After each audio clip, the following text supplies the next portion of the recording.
प्रातः काल उठहि रघुनाथा, मात पिता गुरु नवाहि माथा।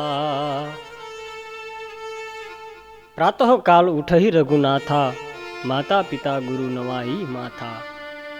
તુલસીદાસજી રામચરિત્ર માનસની એક પંક્તિની અંદર એવું લખે કે ભગવાન રામ જ્યારે સવારે ઉઠે અને એનું પ્રથમ કાર્ય કે માતા પિતા અને ગુરુના ચરણોની વંદના કરી અને પછી જ પોતે બીજા કાર્ય કરતા, તો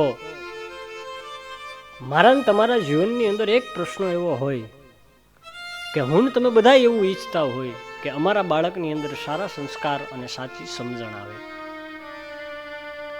આના માટે થઈ અને આપણે કેટલા પ્રયત્નો કરતા હોય છે, પણ જે કરવાનું છે એ હું તમે નથી કરતા.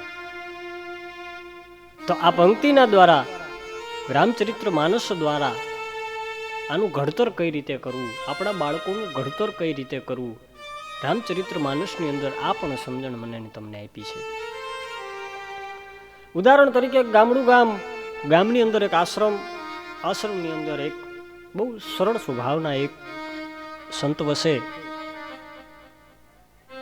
ઘણા બધા ગ્રામજનો છે, સેવકો છે, બાપુની પાસે પોતપોતાના પ્રશ્નો લઈ આવે અને બાપુ સરળ સ્વભાવે એ પ્રશ્નોના ઉકેલ કરી આપે. એક દિવસ 3 વ્યક્તિ આશ્રમની અંદર આવ્યા. આવીને બાપુ પાસે બેઠા અને બાપુને પેલા વ્યક્તિએ પ્રશ્ન કર્યો. ત્રણેય પિતા જ હતા અને ત્રણેય પિતાના મનની અંદર એવો પ્રશ્નો કે અમે અમારા બાળકોનો કઈ રીતે ઉછેર કરીએ તો એની અંદર સારા સંસ્કાર અને સાચી સમજણ આવે. ત્રણેયનો પ્રશ્ન એક. એટલે પ્રથમ પિતા જે હતા એને એવો પ્રશ્ન કર્યો કે બાપુ, મારો દીકરો છે એ બહુ આળસ, એના જીવનની અંદર બહુ આળસ છે અને બહુ આળસુ છે. નથી ભણવામાં ધ્યાન આપતો, નથી કોઈ ઘરના કાર્યની અંદર ધ્યાન આપતો, કે નથી કોઈ ધર્મની અંદર માનતો. એટલે હવે બાપુ મેં એક એવો નિર્ણય લીધો છે મારા મનથી કે હું એની સામે કઠોર બનીશ. હું એને આ બધી વસ્તુ કરવા માટે થઈ અને દાબ આપીશ. જો એ વસ્તુ એ નહીં કરે તો હું એને દંડ આપીશ. એટલે બાપુએ ગંભીરતાથી કીધું કે બેટા, જો તું આવું કરીશ તો તારા બાળક રૂપી છોડની ફરતે તું એક કાંટાળી વાડ એવી ઊભી કરી દઈશ કે જેથી એ બાળક કરશે તો ખરો. તું કહીશ કે ઓલું કામ કર તો એ કામ કરશે, તું એમ કહીશ ભણ તો એ ભણવા માંડશે. ચોક્કસ બધું કરશે ખરો, પણ કેટલા સમય સુધી કરશે કે જ્યાં સુધી એને તારા પ્રત્યે તારી બીક લાગશે ત્યાં સુધી. એક સમયે તારી બીક એને નીકળી જાય છે, તેથી એ કામ કરતો બંધ થઈ જાય છે, પછી ખોટા રસ્તે વયો જાય છે. એટલે બેટા, જો આવી રીતે તું કરીશ તો તારી અને તારા પુત્રની વચ્ચે જે પ્રેમ લાગણી જે હોવી જોઈએ એ તમારી વચ્ચે ક્યારેય નહીં રહે. બીજા પિતાએ એવું કીધું કે બાપુ, મારા બાળકની પાસેથી હું એવી અપેક્ષા રાખું છું કે એને ક્યારેય કોઈ તકલીફ ન પડે. એના માટે થઈ અને મારે જે કરવું પડે એ હું કરીશ. કદાચ એ એવું માગે, એ કોઈ પણ વસ્તુ માગે તો હું એને ગમે એ વસ્તુ આપી દઈશ. હું એને ક્યારેય ભણવા માટે દબાણ નહીં કરું, એની પાસે હું ક્યારેય કામ પણ નહીં કરાવું. જો હું આવી રીતે કરીશ તો બાપુ મારું બાળક સારું અને શ્રેષ્ઠ બનશે ને. એટલે બાપુએ કીધું કે જો તમે આવી રીતે કરો કે તમારા બાળકને જે જોઈએ એ આપી દો, તમારા બાળકને ક્યારેય તમે કોઈ જાતનો દબાવ ન કરો, ક્યારેય તમારા બાળકને તમારે કોઈ પાસે તમારા બાળક પાસેથી તમે કોઈ અપેક્ષા ન રાખો, તો તમારા બાળક રૂપી જે છોડને તમે એટલું બધું પાણી આપી દીધું છે. આપણા જીવનની અંદર આપણે કોઈ જમીન હોય, આપણી વાડી હોય, વાડીની અંદર આપણે કોઈ બીજ વાવ્યું હોય તો એ બીજની અંદર જો યોગ્યતાથી, યોગ્ય પ્રમાણે અને યોગ્ય સમયે જો એને પાણી આપવામાં આવે ને તો એની નીપજ સારી આવે. એનું ફળ મને ને તમને સારું મળે એમ. પછી હોય એટલું બધું પાણી જો આપણે પાઈ દઈએ તો એ બળી જાય. એટલે બાપુએ એવું કીધું કે જો તું બેટા તારા દીકરા રૂપી છોડને તું એટલું બધું પાણી આપી દેશ કે એના મૂળિયા હુકાઈ જાય. હવે મૂળિયા હુકાઈ જાય પછી કોઈ પણ ઝાડવું હોય એ ક્યારેય મોટું થાય નહીં.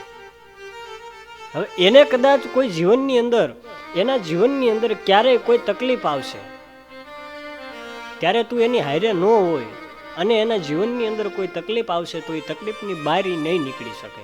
કારણ કે એને એ વસ્તુ શીખો જ નથી, એનામાં એ શક્તિ જ નથી, એનામાં એ સમજણ જ નથી આવી. તો આટલું બધું જો તું એને પાણી આપી દઈશ તો તું એને બધી બહારની શક્તિ જે છે એની સહન કરવાની શક્તિ હોય, એના કામ કરવાની શક્તિ હોય, આ બધી શક્તિ એની અંદર જ્યાં સુધી નહીં આવે તો એ ઝાડવું ક્યારે મોટું થશે નહીં. ત્રીજા પિતાએ એવું કીધું કે બાપુ, હું મારા દીકરા સાથે એકદમ મિત્રતાથી રહું છું. હું સવારે પોતે વહેલો ઉઠું છું, ભગવાનના પૂજાપાઠ કરું છું અને પૂજાપાઠ કર્યા પછી હું ધર્મની વાતો કરું છું અને મારા દીકરા સાથે બેસી અને હું ધર્મનું વાંચન કરું છું. તો બાપજી, આ વસ્તુ મારી યોગ્ય છે કે નથી? એટલે બાપજીએ તરત દાંત કાઢી અને કીધું કે તમારી આ જે બાબત છે એ એકદમ યોગ્ય છે. કારણ કે તમે એને તમારા બાળક રૂપી છોડને તમે યોગ્ય પ્રમાણે, યોગ્ય માત્રામાં અને યોગ્યતાથી તમે એને પાણી આપી રહ્યા છો. શું કીધું? યોગ્યતાથી, યોગ્ય રીતે અને યોગ્ય સમયે તમે એને પાણી આપી રહ્યા છો. એટલા માટે આ બાળક જે છે એ તમારું શ્રેષ્ઠ અને એને અંદર સંસ્કાર અને સાચી સમજણ પણ આવશે. શું કામ? કારણ કે હું પોતે વહેલા ઉઠું છું. ત્રીજા પિતાએ શું કીધું કે હું પોતે ઉઠું છું, હું પોતે ધર્મ ગ્રંથ વાંચું છું અને હું પોતે પૂજા પાઠ કરું છું. તો મને જોઈ અને એ બાળક શીખે છે, મારે એને કેવું નથી પડતું. તો મારે ને તમારે, જો મારા ને તમારા બાળકની અંદર સારા સંસ્કાર, સાચી સમજણ જો આ જોતી હોય તો પહેલા મારે ને તમારે આચરણ કરવું પડશે. શું કરવું પડશે? તો મારે ને તમારે ધર્મથી જોડાઈને રહેવું પડશે. મારે ને તમારે ઉઠી અને ધર્મ જે કાંઈ પણ આપણા કાર્ય હોય છે, પૂજા પાઠ કરતા હોય તો એ ભલે, ધર્મગ્રંથ વાંચતા હોય તોય ભલે, અથવા તો કોઈ બીજા કાર્ય કરતા હોય, સત્કર્મ કરતા હોય તોય ભલે, પણ આપણે આપણા બાળકને એવું નથી કહેવાનું કે તું આ કર.